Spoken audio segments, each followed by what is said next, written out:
Hi everyone, Stephanie here. I thought that I would just come on here today and have a little bit of a chat to you about how do we find our tribe or our community of people when we're survivors of early relational wounding. And I just have a few things to say. So first of all, I want to say that it's really hard. So if you're having a really difficult time finding people that feel safe to you, finding that you feel quite alone in the world, finding that, you know, maybe you feel too much for people at times, or maybe you feel like you're not enough. I just really want to speak to the fact that that's pretty normal. And there's a bunch of different reasons that's really normal. One of the reasons is that partly it's our own wounding, right? We've felt alone, we felt too much, we felt not enough when we were children, and our caregivers and the people around us gave us those messages. School's very good at giving us all kinds of messages about not enough or too much. So even if you didn't get it in your family of origin, maybe you got it somewhere else. And the other thing that I think is really difficult is that socially there is like this very narrow. In fact, I heard a quote once on a documentary called Healing Voices. This person named Jen spoke about the ever narrowing definition of normal. Like, you know, what used to be kind of like we're all just normal and we have our own eccentricities.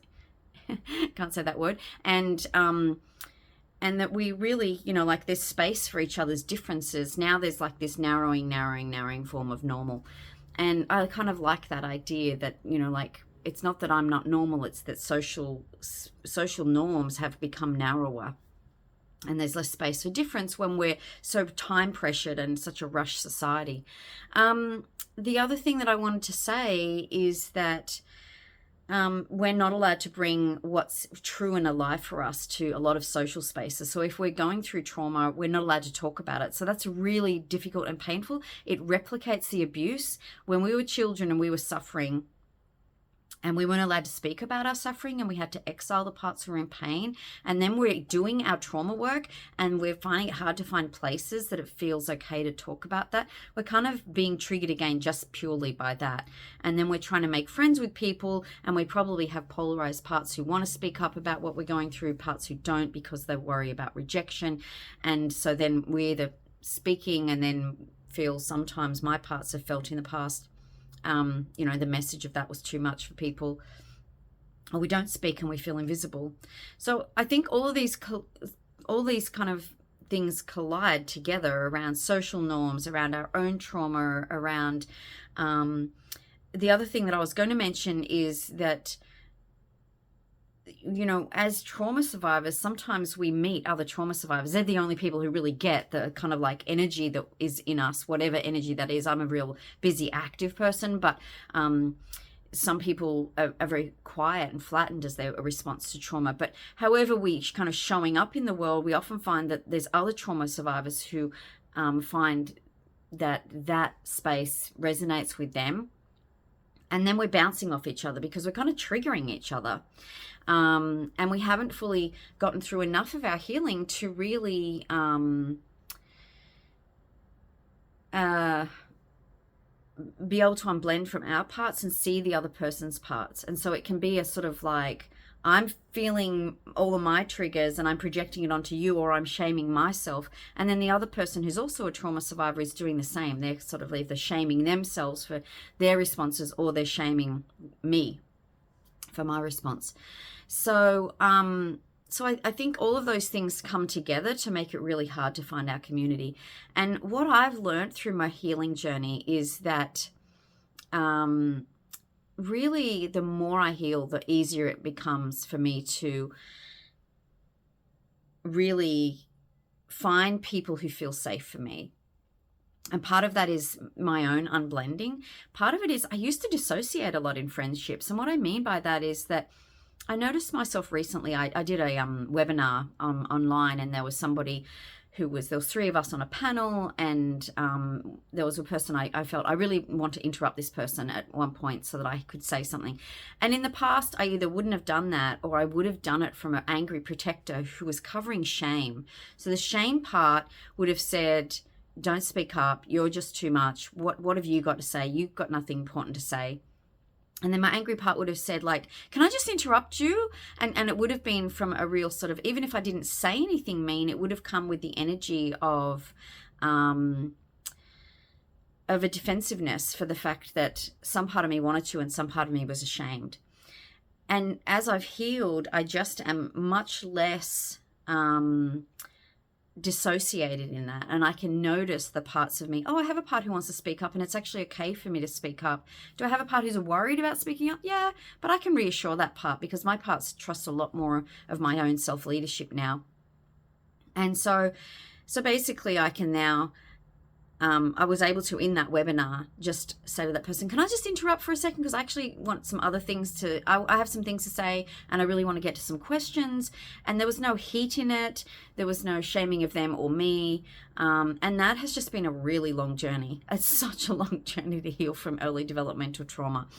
And so for me, that's taken about 7 years. And I was reflecting on this the other day around my parts have said to me at the beginning of this year, so about 6 months ago, that they really wanted to have more of a contemplative life. They want to have not only a contemplative practice, which is like, here is my contemplative practice over here, and it's an entity by itself, but more like slowing down enough to have the ability to notice in every single moment what parts are up in me and what just happened, and how can I notice that person's parts and what do my parts need, so that I'm not rushing. Because I do have a tendency, my young parts managed through hyperactivity as a child to kind of keep away the pain, and so I can tend to be a bit like that. And so as I was reflecting this week on this recent webinar that I did, and then also what made that different, and I received some feedback from people that the way I interrupted was fine, because afterwards I said, oh, I wonder if that did come out okay. And people were saying, no, it felt really calm. And I'm like, well, that's good, because I want it to come across in the way that I felt. But I can, in the past, because I was dissociated, I was unaware of my affect. And so I'm less dissociated, but it's taken a really long time to have enough healing in my system for my parts to not shame. I think shame keeps us in dissociation. I mean, it's not the only thing that keeps us in dissociation, but it's one of the things.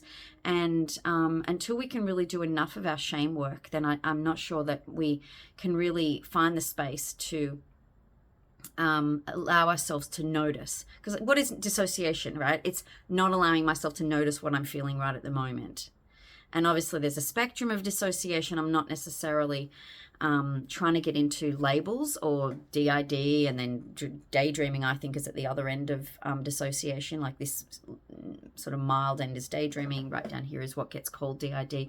I'm not really worried about classifications. I'm just speaking generically about one of the places that I dissociate was around being ashamed or afraid of my feelings, and so therefore I am responding from a protector because some other part is not allowed to feel. So as we think about how we are going to find our tribe, for me it's really about more and more of what I call a critical mass of unburdening, because my parts have done a lot of unburdenings. And in the early days, I would get quite upset that why have I done all these unburdenings and it's not sticking? And every person's system is different, but my system really wanted me to have the core wound. I really feel like I've had some of my core wounding unburdened now, and it was a long road to that. And that was because my parts wanted it to be a long road, and not all systems are like that. And maybe that's an interview for a different place around why my parts wanted that, but I do mention it in some of my trainings. But yeah, so I think that's enough for today, just to let you all know that as you heal, it becomes a lot easier. And there was one more thing I was just thinking of, and let me take a pause and see if I can remember. Oh yeah, I was just going to say that I also feel less desperate. I think I used to be very afraid of being alone, and if I didn't tolerate things in relationships, then I would be completely alone. And what I've learned is that through my healing, my parts have really come to know their own worth and their own value, and that one of my young parts says, you know, like, I'm like a bright and shining light. She has light inside of her, and people are drawn to that. And I think that's true for all of us, actually, that we all have our own light and people are drawn to our light. It's that our light gets covered by all the protective defenses, and that I can speak up for what I want and need in relationship without being afraid of rejection. That's not to say some people may, you know, some people may go ahead and reject me, but it's not meaning that I'll be completely alone, which is what those parts believed. Because the people who are kind of right for me will be drawn to the light that I have. So, and those who aren't a good fit for me are probably, you know, in the past I would have tolerated a lot of relationships that were mediocre because I was afraid of being alone, and I'm just not afraid of that anymore. So I hope that's helpful, and I'll see you on the next video.